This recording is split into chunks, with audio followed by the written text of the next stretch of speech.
나, 김성태는 말이 많은 편이 아니다. 24년 결혼 생활 동안 아내 미란이와 큰 다툼 없이 살아왔다. 중소기업 과장 월급으로 딸 채윤이 대학까지 보내고 내 나름대로는 성실한 가장이었다고 자부한다. 변화는 작년 가을부터 시작됐다. 미란이가 갑자기 자전거를 사왔다. 접이식도 아닌 제대로 된 로드바이크였다. 가격을 물어보니 350만 원이라고 했다. 49살 아내가 자전거도 제대로 못하면서 그런 걸 사다니. 여보, 갑자기 자전거는 왜? 운동 좀 해야지. 나이 들수록 체력 관리가 중요하다잖아. 틀린 말은 아니었다. 하지만 미란이는 평소 운동과는 거리가 먼 사람이었다. 동네 산책도 귀찮아하던 사람이 갑자기 자전거라니. 며칠 후 진짜 이유가 드러났다. 우석이가 집에 놀러 왔을 때였다. 장우석 52은 내 대학 동기이자 30년치기 친구다. 건설회사를 운영하면서 꽤 성공한 편이고 가족 같은 사이라 우리 집에 자주 드나들었다. 형님,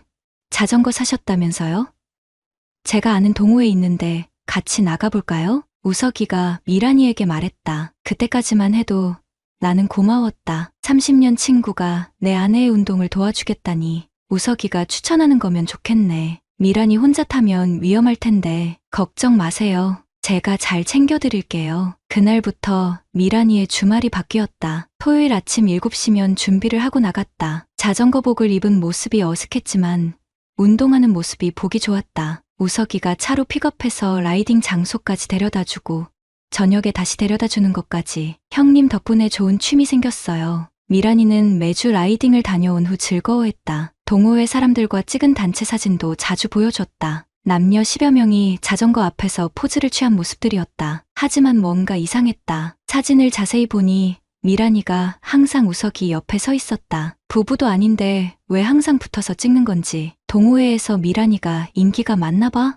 아, 네. 처음에는 어려워하시더니 이제 완전히 적응하셨어요. 우석이의 대답이 묘하게 자랑스러워 보였다. 마치 자기가 미란이를 잘 가르쳤다는 듯한. 더 이상한 건 미란이의 변화였다. 자전거를 시작한 후 외모에 신경을 쓰기 시작했다. 머리도 새로 했고 화장품도 바뀌었다. 자전거복도 처음엔 검정색 단조로운 걸 입더니 이제는 화려한 색깔의 몸에 맞는 옷들을 사 입었다. 운동복 치고는 너무 화려한 거 아냐? 요즘 자전거복이 다 이래. 기능성도 좋고 변명은 그럴듯했다. 하지만 49살 아내가 20대처럼 몸에 딱 붙는 자전거복을 입고 나가는 모습이 자연스럽지 않았다. 결정적으로 이상함을 느낀 건 딸 채윤이 때문이었다. 어느 토요일 저녁 미란이가 라이딩에서 돌아온 후였다. 아빠, 엄마가 우석 아저씨랑 너무 친해 보이는 것 같지 않아요? 22살 딸이 던진 말에 가슴이 덜컥했다. 왜 그런 생각이 들어?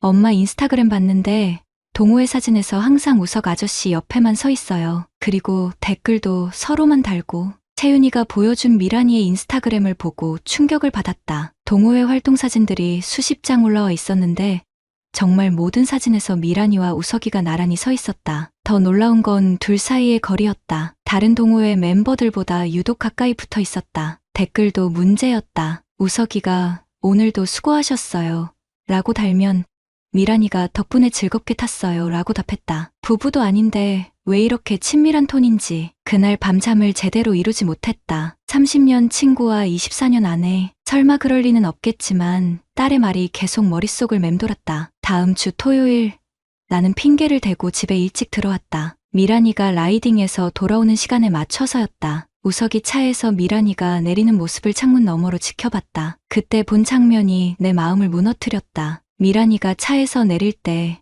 우석이가 손을 내밀어 도와주는 모습이었다. 그리고 그 손을 잡는 시간이 너무 길었다. 마치 연인처럼. 그 순간 깨달았다. 뭔가 잘못되고 있다는 걸. 그 주말 이후 나는 미란이를 다른 시선으로 보기 시작했다. 24년 같이 살았으니 작은 변화도 눈에 들어왔다. 가장 눈에 띄는 건 휴대폰 사용 패턴이었다. 예전에는 카톡 소리가 나면 대수롭지 않게 확인했는데 이제는 재빨리 화면을 뒤집어 놓거나 다른 방으로 가서 확인했다. 그리고 자전거 동호회 얘기를 할 때면 유독 우석이 이름이 자주 나왔다. 우석 씨가 오늘 새로운 코스 추천해 주셨어. 우석 씨 덕분에 실력이 늘었어. 우석 씨가 자전거 점검해 주셨어. 30년 친구인 우석이를 왜 우석 씨라고 부르는지도 이상했다. 예전에는 그냥 우석이라고 했는데 의심이 확신으로 바뀐 건 블랙박스 때문이었다. 지난달 미란이가 내 차를 빌려 써서 정비소에 맡겼을 때였다. 차를 찾으러 가면서 습관적으로 블랙박스를 확인했다. 형님은 요즘도 많이 바쁘시죠?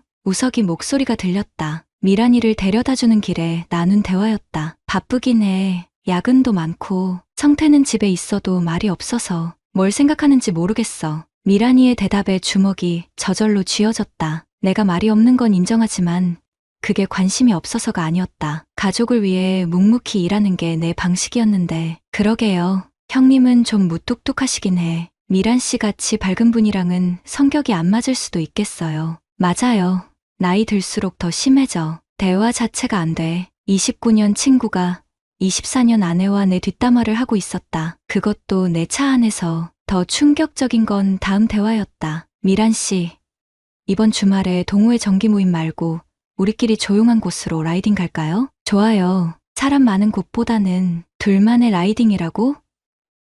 나는 블랙박스 파일을 USB에 복사해서 PC로 가져왔다. 날짜별로 정리하면서 다른 녹음들도 들어봤다. 점점 친밀해지는 대화 톤, 서로를 챙기는 모습들이 명확했다. 특히 미란이가 요즘 집에서 스트레스가 많아요 라고 하자 우석이가 힘들면 언제든 연락하세요. 제가 들어드릴게요 라고 답하는 부분에서는 가슴이 답답해졌다. 그날 밤 채윤이가 내 방으로 들어왔다. 대학생이 된 딸이지만 여전히 아빠를 챙겨주는 마음씨 착한 아이였다. 아빠, 엄마 일로 고민이세요? 채윤아, 넌 어떻게 생각해? 솔직히 말하면 엄마가 이상해요. 자전거 시작한 후로 완전히 달라졌어요. 채윤이는 자기가 찾아낸 것들을 보여줬다. 미란이의 인스타그램 스토리에서 발견한 위치 정보들이었다. 동호회 정기 모임이 있는 날이 아닌데도 자전거 관련 장소에서 인증샷을 올린 날들이 여러 번 있었다. 이날 엄마가 동호회 간다고 하셨는데 정기 모임은 다음 주였어요. 그런데 여기 봐요. 채윤이가 보여준 스토리에는 미란이와 우석이가 둘이서 카페에 앉아 있는 모습이 희미하게 보였다. 다른 동호회 멤버들은 없었다. 아빠,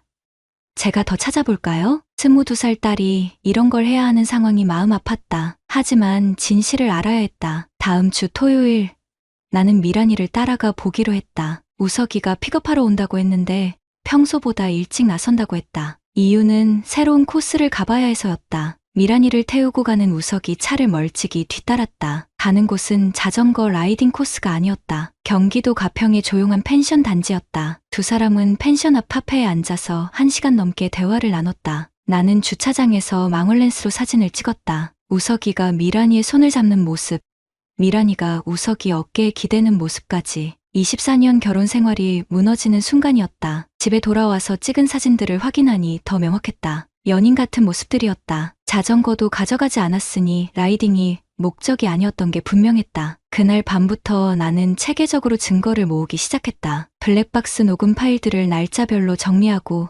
미란이의 거짓말한 날짜들을 표로 만들었다. 채윤이가 찾아낸 SNS 증거들도 스크린샷으로 저장했다. 하지만 가장 결정적인 증거를 찾은 건 우연이었다. 미란이가 샤워하는 동안 휴대폰에 카톡이 왔는데 화면에 메시지 일부가 보였다. 오늘 정말 행복했어요. 다음에는 보낸 사람은 우성님이었다. 내 30년 친구 이름 옆에 파란 하트가 붙어 있었다. 그 순간 모든 게 명확해졌다. 이건 단순한 친분이 아니었다. 29년 친구가 24년 아내를 빼앗아 가고 있었다. 나는 PC 앞에 앉아 지금까지 모은 모든 증거들을 다시 정리했다. 이제 확신할 수 있었다. 더 이상 의심할 여지가 없었다. 52살에 이런 배신을 당할 줄은 몰랐다. 하지만 이제 시작이었다. 그들이 24년과 30년을 우롱한 대가를 치르게 할 시간이었다. 확신이 선 이상 더 이상 혼자 끙끙대고 있을 수는 없었다. 회사 후배인 정지훈 45에게 도움을 요청했다. 법무팀에서 일했던 경험이 있어서 이런 상황에 조언을 구할 수 있는 유일한 사람이었다. 과장님,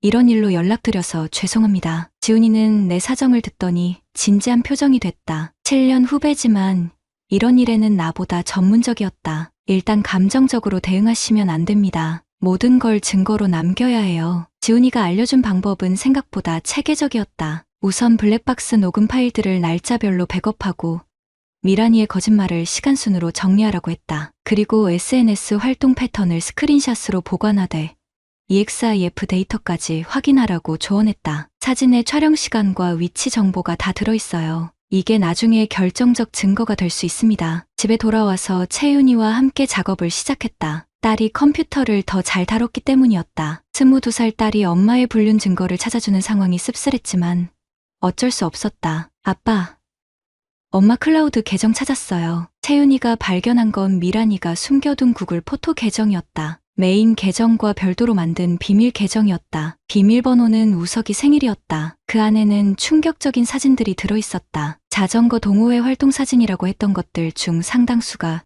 둘만의 데이트 사진이었다. 카페에서 마주 앉아 웃고 있는 모습, 계곡에서 손을 잡고 걷는 모습, 심지어 모텔 주차장에서 찍은 셀카까지. 아빠, 이 사진들 날짜 보세요. 채윤이가 보여준 EXIF 데이터를 보고 분노가 치밀었다. 미란이가 동호회 정기 모임이라고 했던 날들 중 절반 이상이 거짓말이었다. 정기 모임은 월 2회인데 매주 나가고 있었던 것이다. 더 충격적인 건 위치 정보였다. 자전거 라이딩 코스가 아닌 펜션, 모텔, 카페들이 대부분이었다. 그것도 서울에서 1시간 이상 떨어진 곳들이었다. 들키지 않기 위해 일부러 먼 곳으로 간 것이다. 통화 기록도 문제였다. 미란이와 우석이 사이의 통화 빈도가 비정상적으로 높았다. 하루에 34번씩, 길게는 1시간 넘게 통화한 기록들이 있었다. 29년 친구이자 24년 아내가 나 몰래 이런 식으로 지냈다는 게 믿어지지 않았다. 아빠, 신용카드 내역도 확인해보세요. 채윤이 조언대로 미란이 카드 사용 내역을 확인했다. 가계부를 관리하던 내가 놓친 부분들이 있었다. 동호회 회비라고 적어놨던 지출 중 상당수가 호텔 카페나 펜션 카페에서 사용된 것들이었다. 특히 충격적인 건 지난달 내역이었다. 미란이가 자전거 정비비라고 했던 30만 원이 실제로는 가평의 펜션 숙박비였다. 우석이와 하루 종일 함께 있었다는 뜻이었다. 그날 밤 지훈이에게 정리된 자료를 보여줬다. 블랙박스 녹음 47개, 사진 85장, 통화 기록, 카드 사용 내역까지 A사 용지 20장 분량의 증거였다. 과장님, 이 정도면 완벽합니다. 상간자 소송에서 100%